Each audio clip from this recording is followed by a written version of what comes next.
Hello and welcome to Jaw Law. I'm your host, Joe McGregor from Dallas, Texas, and today we're going to talk about the FTC non-compete again.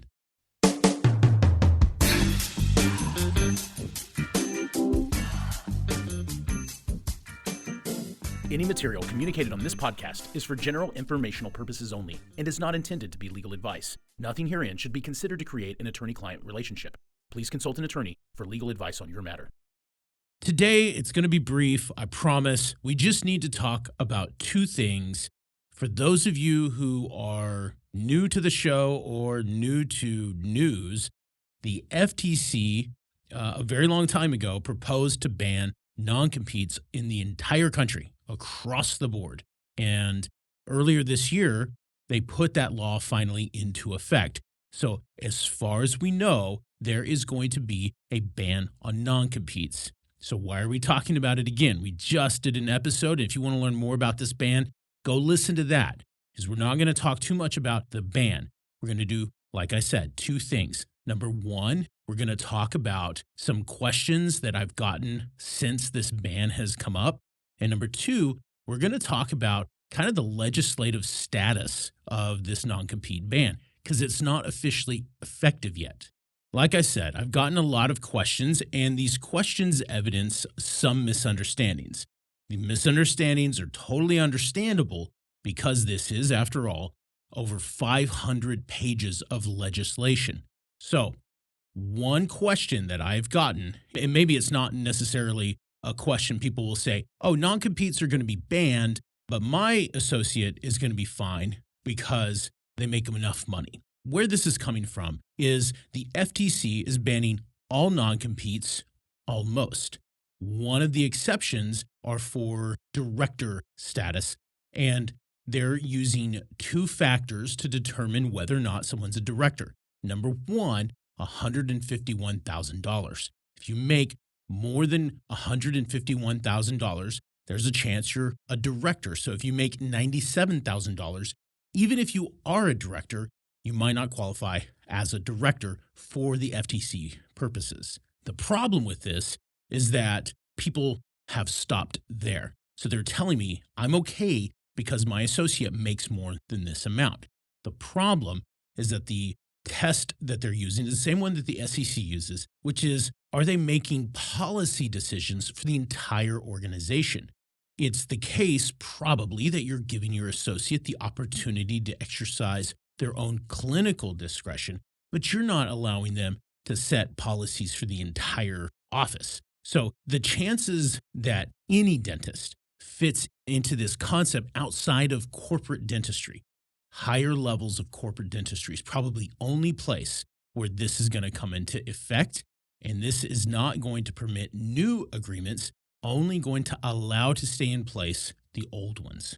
The second question is a little bit more valid, because on the surface, non-solicitations and confidentiality agreements have been left untouched. Only non-competes, and just to be clear, a non-compete is the traditional radius thing where you can't go within the next approximate 10 miles and set up an office and compete with me, or go work 5 miles away, whatever. That's the non-compete. Not limited by the FTC were the concepts of non-solicitation and non-disclosure. So they can't disclose patient lists, and they theoretically cannot solicit your patients. However, like everything, there is an exception.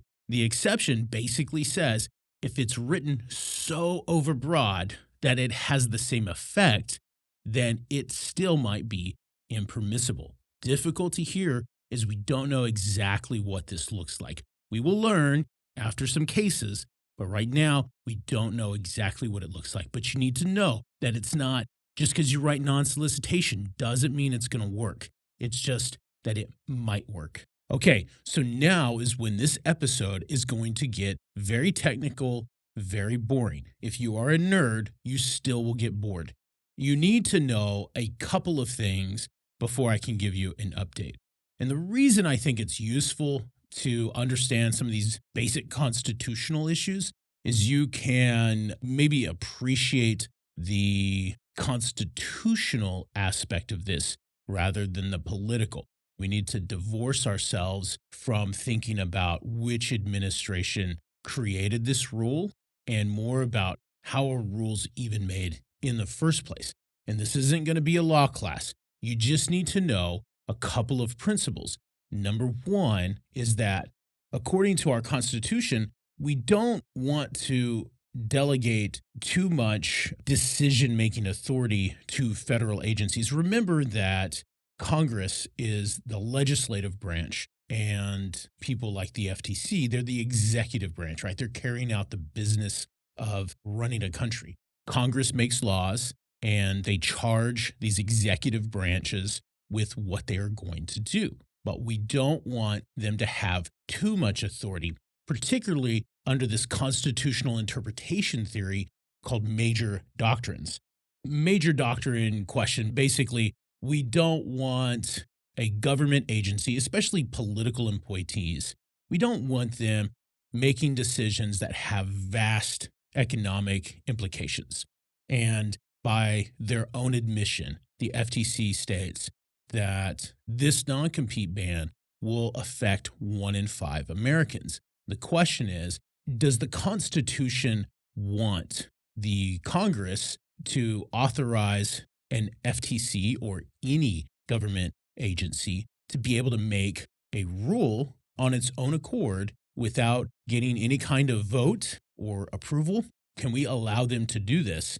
Can we cede that much power over to the executive branch to create a law when the legislative branch is actually the ones who are supposed to be making the laws?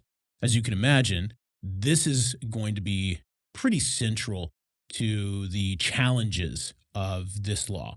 And by the way, the FTC, if you read not just the law, but some of their literature, their intent is absolutely to create a huge, monumental economic impact in the economy. So they've kind of made their opponent's argument for them. They're very proud of it, and they're tallying up all the ways in which they're going to help the American worker. And again, this isn't a pro or con conversation. I'm only stating that the Constitution does not want the executive branch making rules that should belong to the legislative branch. That's going to get challenged. Secondly, this is where it gets really important. There's this concept called Chevron. It's 40 years old, 50 years old. And it's this concept where, hey, we know we're going to give the FTC or the EPA, whoever, we're going to give these executive branch agencies some latitude to carry out their business. And we're going to rely on them just because they're subject matter experts. Think about the EPA. A lot of the people running that are going to be subject matter experts. And we're going to give them deference. We're going to basically bow to their interpretations of the rules as it applies to how they're doing their business. So if there's some kind of ambiguity or vagary in the law, the FTC chooses to interpret the law in a certain way, we say, okay, all right, well, FTC, you're the boss. We're going to allow you to make that interpretation, and we're going to defer to you. We're not going to overrule you, at least not until you get a little crazy about it. Remember, there is a question about whether or not the FTC can make this kind of rule at all. And then even though Chevron may not come up, you have at least this defense that the FTC could have used. The reason it might not come up is because the FTC didn't really rely on Chevron. They're basically inventing their own rule, not necessarily interpreting the existing rules. I know I'm going to get some pushback, but that's how I see this. And so Chevron was never advanced initially. However, that is probably going to be a defense they're going to use when this gets litigated. And wouldn't you know, there have already been lawsuits. The important lawsuit is here in Texas. And there's been 2 lawsuits here in Texas and 1 in Pennsylvania. These are the major ones. And the one in Texas tried to get it enjoined for the entire country. And what that means is a judge would say, hey, everyone, stop. Do not pay attention to the FTC rule. Now, the way injunctions work is you're saying stop temporarily because if we allow this rule to take effect, it's going to just create a tremendous amount of economic destruction. And we don't want that. So we want to hit the pause button and not allow this to go forward while we figure it out constitutionally. So that's what has happened. Now, the court in Texas did not give a national injunction, so that does not apply to you now. However, it is the case that that's where it's going. And it's going to get a full hearing, I believe, in August, which is before the effective date. So there is a chance, and I think some would argue a very strong likelihood, that the FTC rule will not go forward, that this judge will impose a nationwide ban. They didn't do a nationwide ban yet because they didn't feel that the plaintiff in this case presented enough facts for the entire nation, only for their company. So right now, their company is the only one that is benefiting from this pause. So we all are going to hold our breaths and find out in August. They're going to have a hearing, and she's going to issue a decision that's going to tell us whether or not there is going to be a nationwide stay. And of course, that's going to get appealed by the FTC. They're already fighting this. They're going to send that up to the Court of Appeals. As you can imagine, Texas, the 5th District Court of Appeals, not the biggest fan of the federal government. And so that's going to go probably to the Supreme Court. And I do question whether or not this FTC ban sticks.